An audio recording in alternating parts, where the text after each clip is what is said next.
everyone. I'm Jen Rombalski from the Crosse County Health Department, and I'm coming to you today to talk with you about some risks in the community that I want to make sure you are aware of.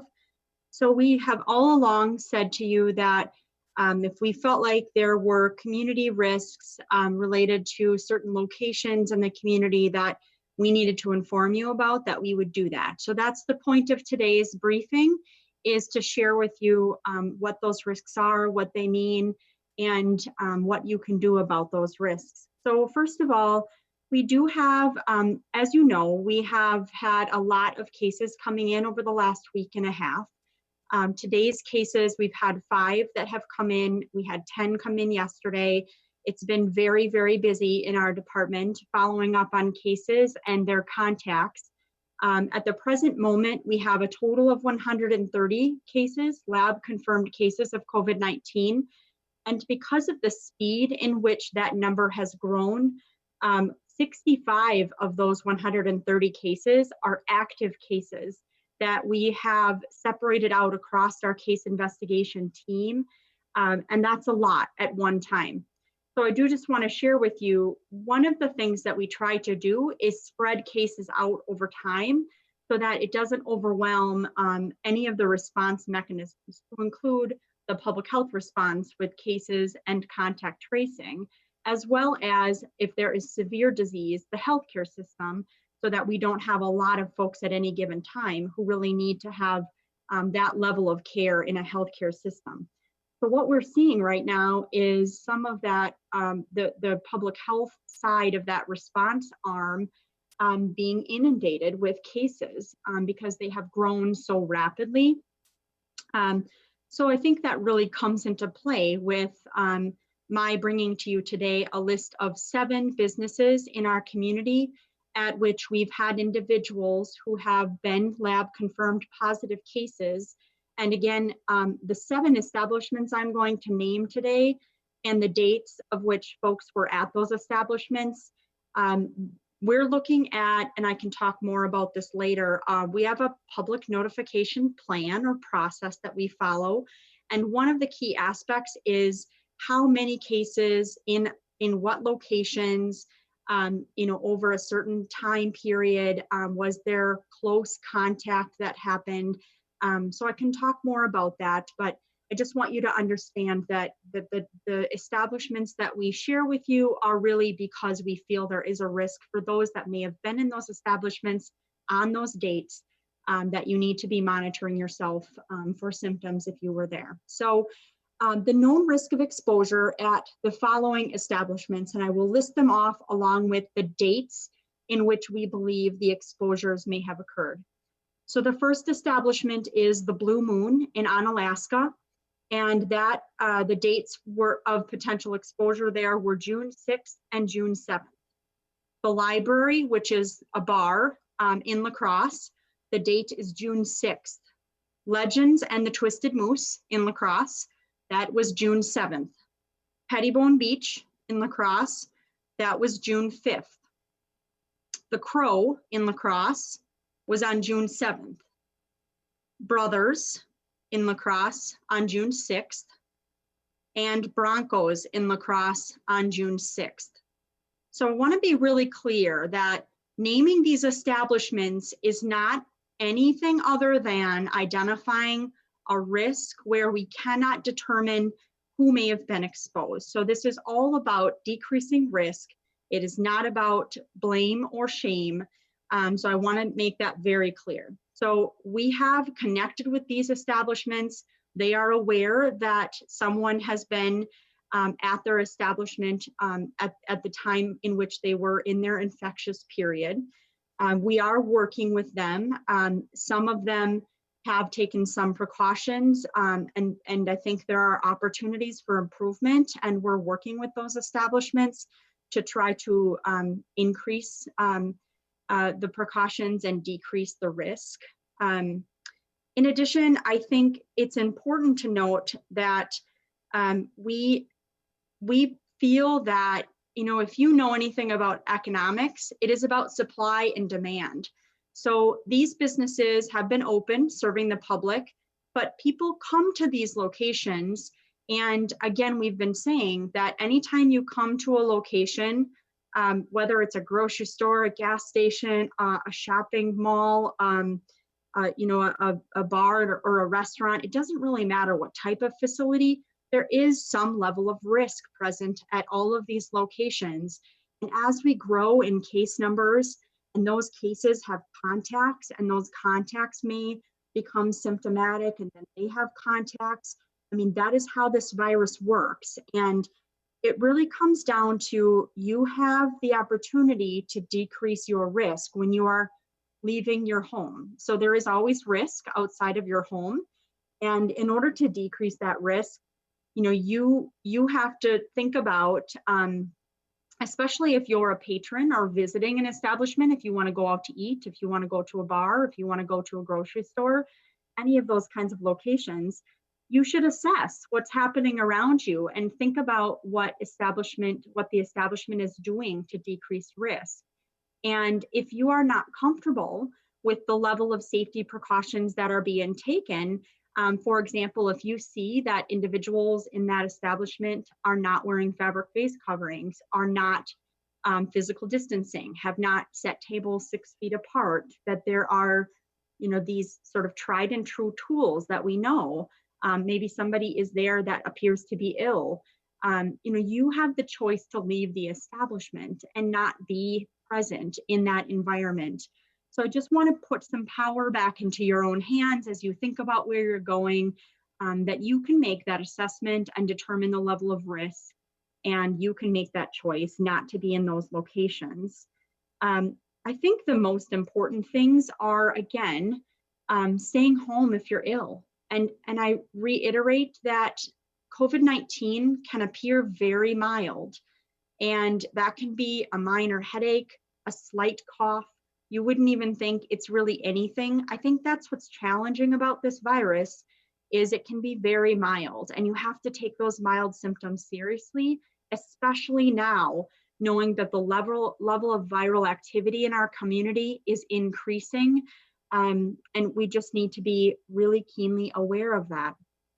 I also want to address here that I think there's been, we've seen some trends in the age group of 20 to 29-year-olds who, have had cases. And please recognize that judgments in this regard are really not helpful at this time. Think about that there are individuals in that age group that may frequent locations, but they also are frontline workers. They are, they are important parts of our healthcare system, our long-term care facilities, our economy, really. So we do need to remember that we're all in this together, and we have to work together to decrease risk. So I just want to point that out, that judgment and stigma is really not going to help us win this war against this virus. My last point is really that just because I list these 7 establishments doesn't mean that the takeaway here is for you to not be in these seven establishments. I think the takeaway is that anytime someone who is a lab confirmed case is in a location, it can increase risk. And we don't always, I think that, just because these 7 are named today doesn't mean we don't know of some risks at other establishments that don't raise themselves up to the level of public notification, nor does it mean that there isn't risk anywhere you go outside of your home. So I think these specific 7, though, are important to share because we believe that there are individuals who may have been in those locations on those dates that may have been exposed, and we cannot contact them because we don't know who they are. So I think that's the purpose of a public notification, is anytime we become aware of a situation, then that we can't identify and be able to reach those contacts that may have been in close contact, that's when it raises to the level of a public notice. And I think the fact that we have not had one for a long time, and now we have 7, does say something about the volume of growth of this virus in a very short time frame.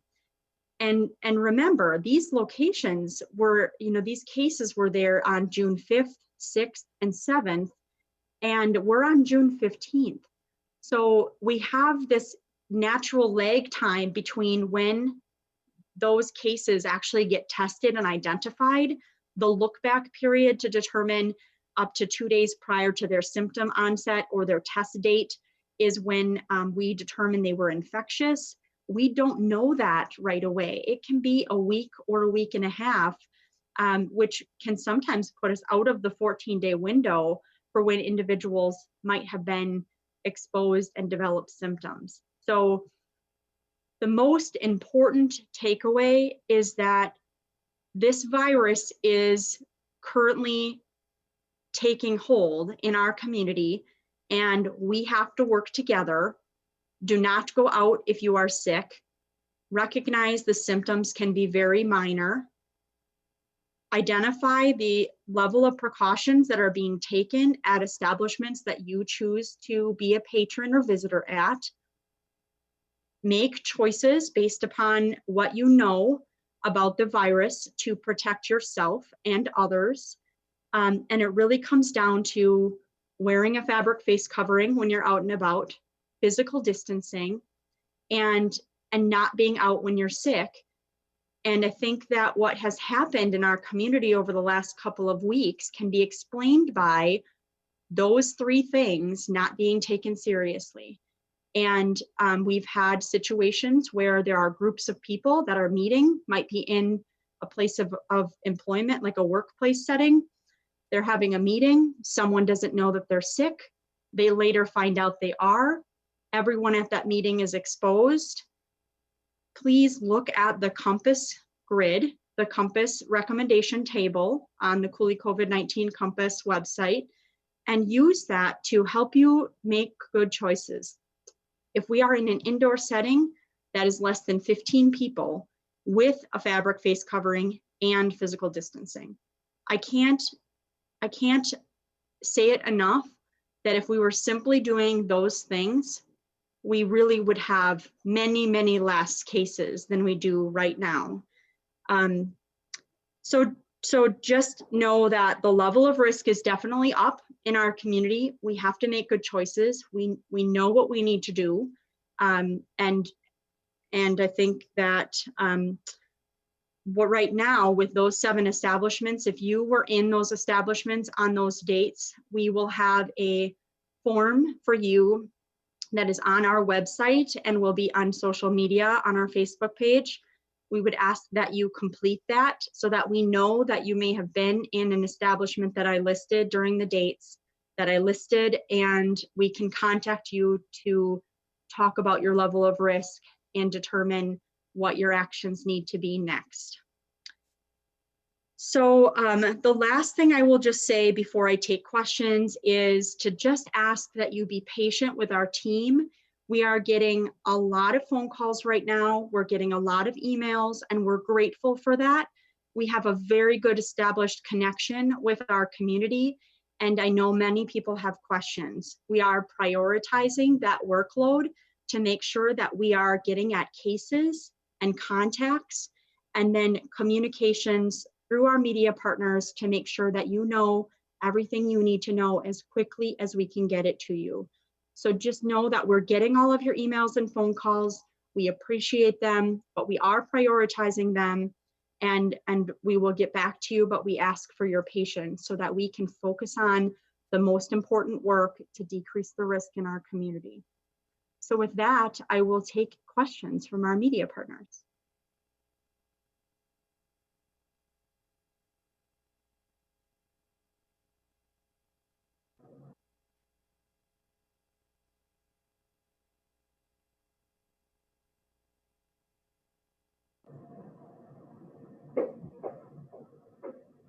Hi, Jen. This is Andrea Albers with WXOW.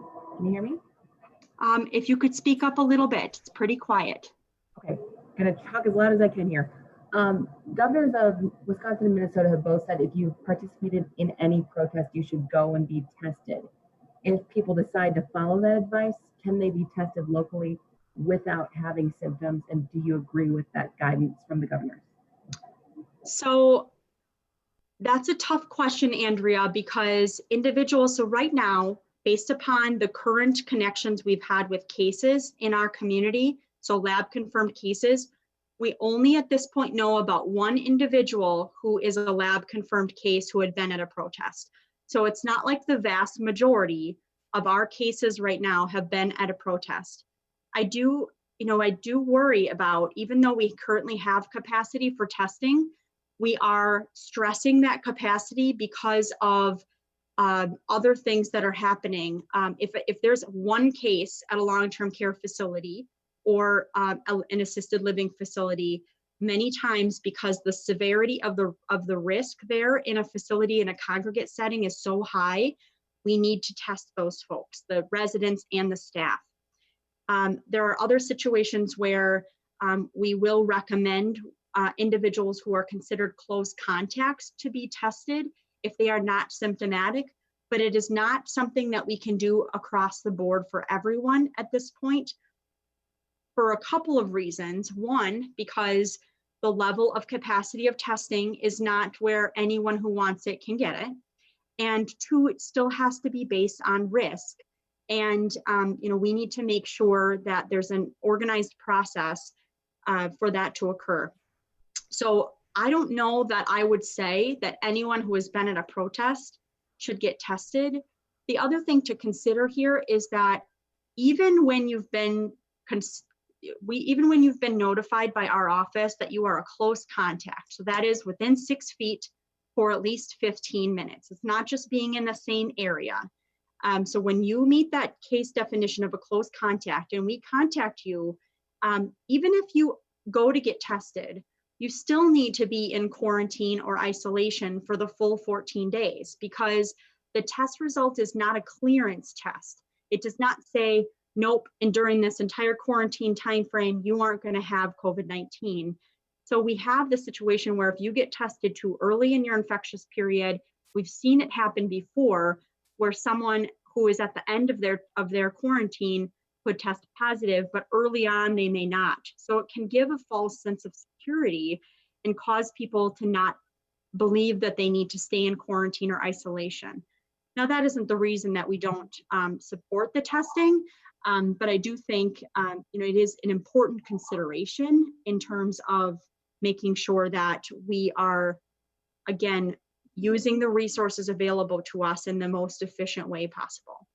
That was a long answer to your question, Andrea. Sorry about that, but I know that a lot of people think about protests and the level of risk there, and it really just comes back to close contacts. And if you're a close contact based upon that definition and you have symptoms, we definitely recommend testing. There are some who are close contacts who don't have symptoms that we will work to get you tested. Beyond that, there are no across the board recommendations.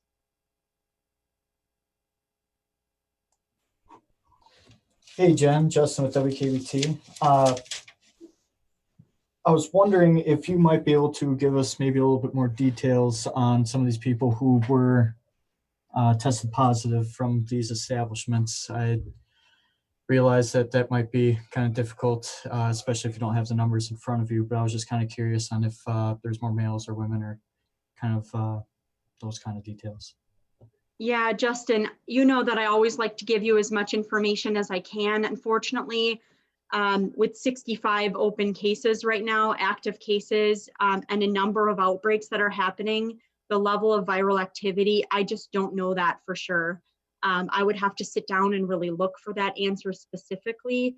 And I think that the most important point is to just recognize that we have a lot of viral activity going on right now. And we have to do something different in order to decrease that viral activity. We need to really take this virus seriously, and we need to take the precautions we've talked about. We need to, keep our meetings inside for less than 15 people. We need to physical distance, and we need to wear fabric face coverings. We should not go out in public and see the vast majority of people not in face coverings. We are not going to get control of this virus if we don't use every tool available to us. Hey Jen, I know the La Crosse Police Department announced today that an officer has tested positive. Can you speak at all on that? Yeah, so I mean, this is part of the reason why we look at testing police, fire, and EMS to make sure that our first responder agencies are safe and that they know their status at any given time. So yes, with this particular officer, we do know that that he had symptoms and was tested and went through all the right channels, and they're taking every precaution they can. And I guess what I would say is that I think it's important to understand and appreciate that they have been really transparent with that information. I said that about the why as well.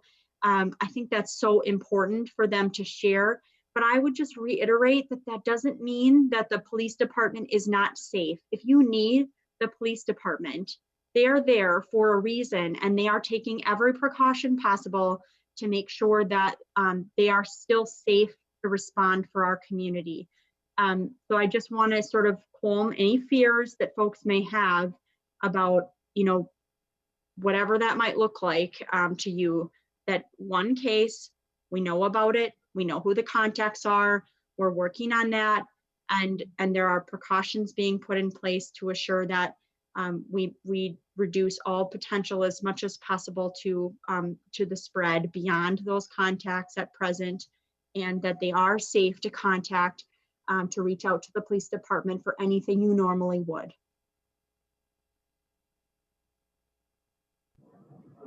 Hi, Jen, Andrea here again. You said capacity for testing is being stressed right now.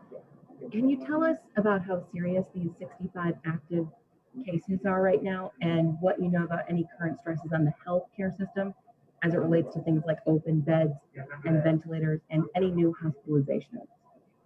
Yep, so thankfully, Andrea, this level of stress on the healthcare system right now is not coming from severe disease where they are, you know, their beds are filling up and they have people who need to be in the hospital. We only know of 2 cases right now of our total active cases that are in the hospital, and one of them, though we list them for COVID, we have an asterisk that indicates that person is actually in the hospital for something other than COVID, but they are a case. So we list them as such. So thankfully, we don't have a lot of severe disease. That's wonderful. We don't want to see people with severe disease, but we never know that. It just depends upon who gets it, and it can really change quickly. And I would just say again, our primary goal is to stop the spread so people don't get COVID-19 in the first place. Then the next goal is to contact cases and reach contacts to make sure the spread reduces and doesn't go to a number of more exponential folks, which is happening right now. And then the last effort really is to make sure that we can be available for severe disease. So I'm grateful we're not to that point, but I will just reiterate that we are definitely seeing a lot more virus activity, and that is very concerning to me.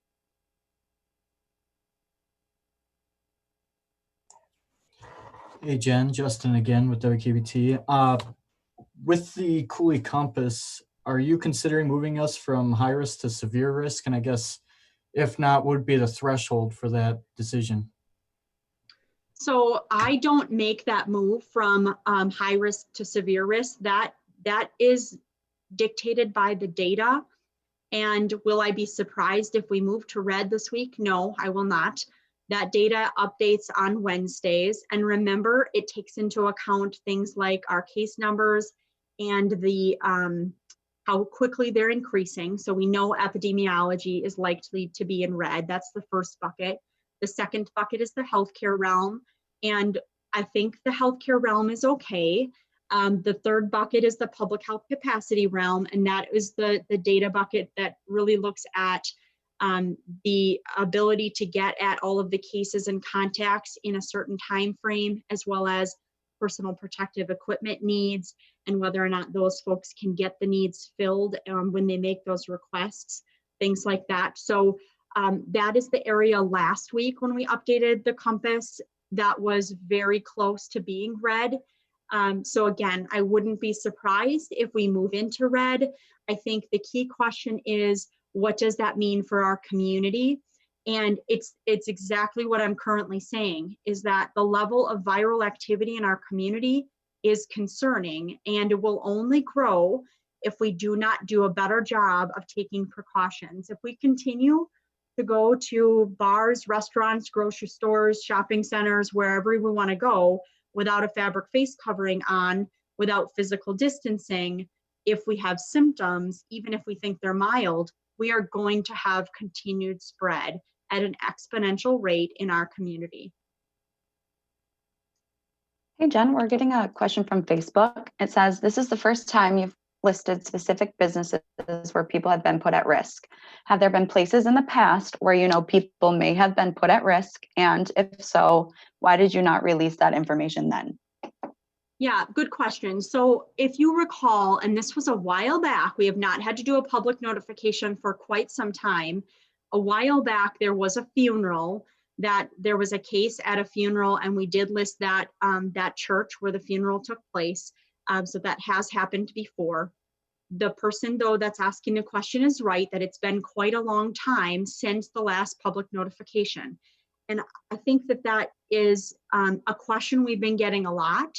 And I just want to help folks understand that we look at, it's sort of like in my head, I'm a visual person. So it's sort of like recreating a scene. If you're a police officer and you're trying to determine what was the cause of a car crash, right? So we get information in, and we pull that from disease investigators, those that are talking to the cases, our staff who talk to the businesses, and we pull all of that information together and we recreate the scene at any given establishment where a case may have been in that establishment. And we want to know, like, was the case someone who was visiting? Where were they sitting? How close were they to others? Were they just at a table by themselves or with their household contacts?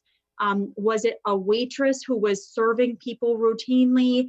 Can we identify who was really in close contact, again, within 6 feet for at least 15 minutes over the course of any given amount of time? So we ask a lot of questions to put that scene together, and we've been able to very successfully do that up until this point. And we've been able to identify those who may have been in close contact, and we've been able to contact those folks and give them guidance and advice about what to do next.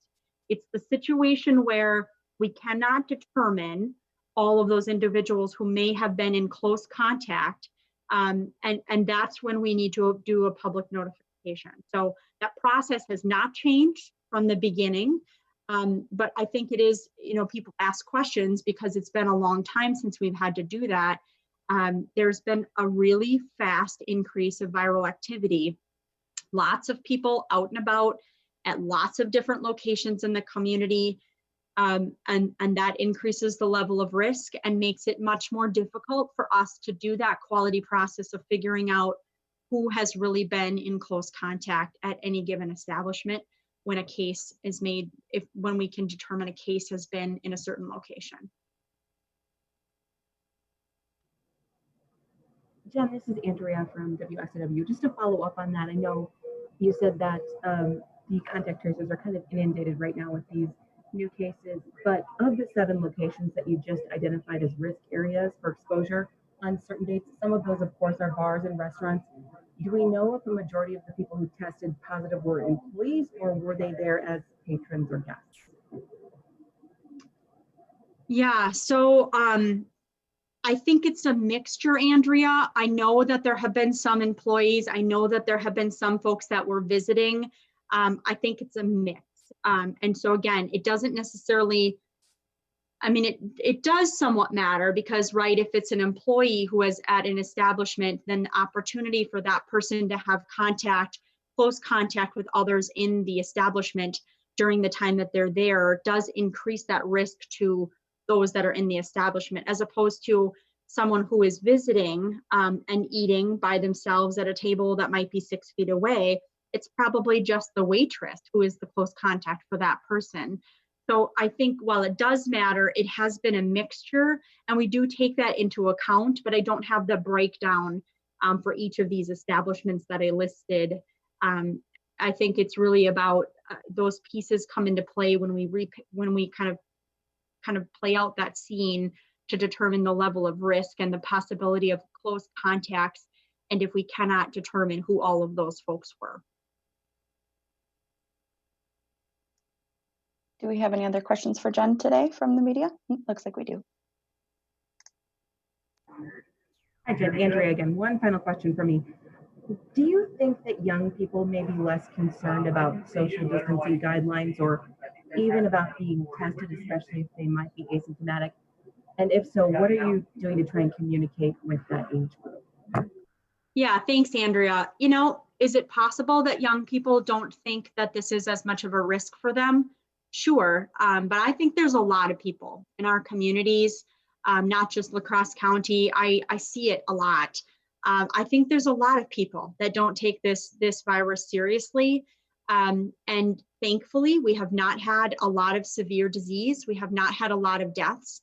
But my job is to prevent that from happening and to try to get that across the best I can, because I don't want to be in that spot and look back and say, we could have done more.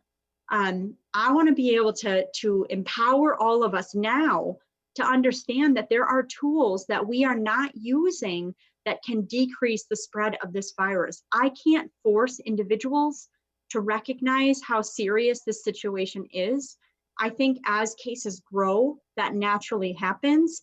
Hopefully it does not take severe disease and death in our community to get that message across. I think that it matters that we are using all of the tools available to us.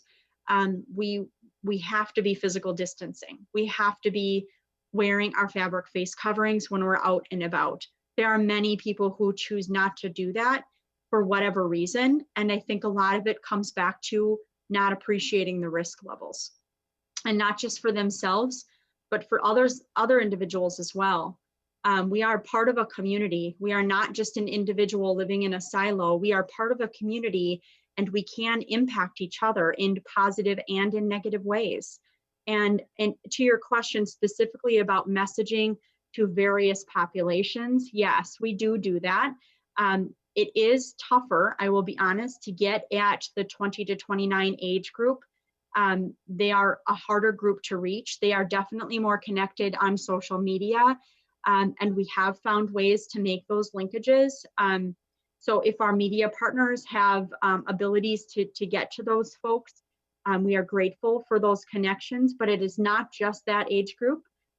We are all able to take additional precautions, and now is the time to be doing that, because if this virus continues to grow exponentially as it currently is, we will become overwhelmed. I have seen across the country locations that can no longer do contact tracing. Now I can tell you, I will not, whatever I can do, I will not allow us to get to that point. I will pull whatever resources possible to continue that really strong case follow-up and contact tracing process, because it is such a critical tool.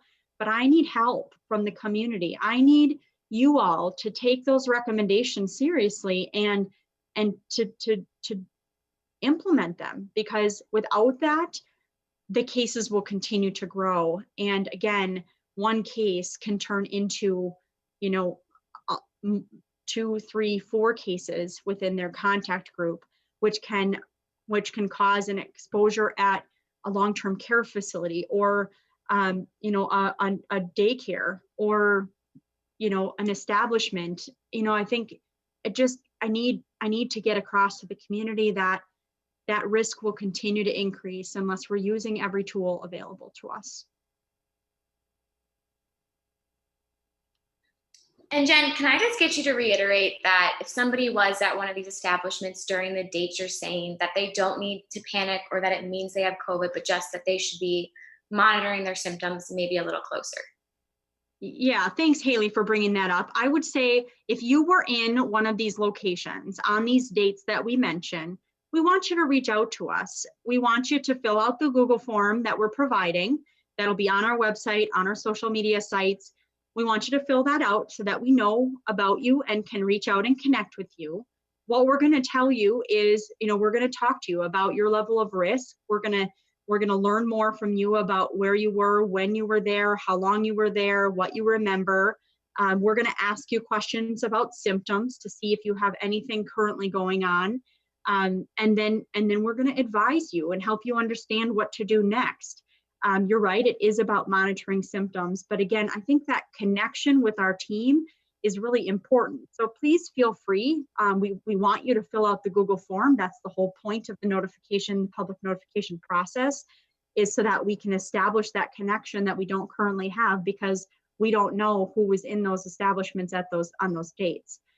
So if we do know that, then we can close the loop and make sure that we can monitor that piece and assure that there isn't continued spread. And you're right, Haley, they do not need to panic. This is simply a conversation about help education and helping the individual to understand risk level and what to watch for, and what precautions to take to assure that they don't spread it to others. Any other questions for Jen today? Not seeing any. Well, thank you so much. And just final word is the precautions that you take now as a business owner, as someone who visits a place of business or an establishment, as someone who is out and about in the community, the precautions that you choose to take can have a significantly positive impact on our community and can significantly decrease the risk of the continued spread of COVID-19. So please do that. Please look at the COMPASS recommendation table. Familiarize yourself with the risks and how to reduce those, and take those precautions. Stay home if you're sick, physical distance, wear your fabric face covering, and wash your hands frequently. And we will make an impact against this virus and its spread. Thank you so much.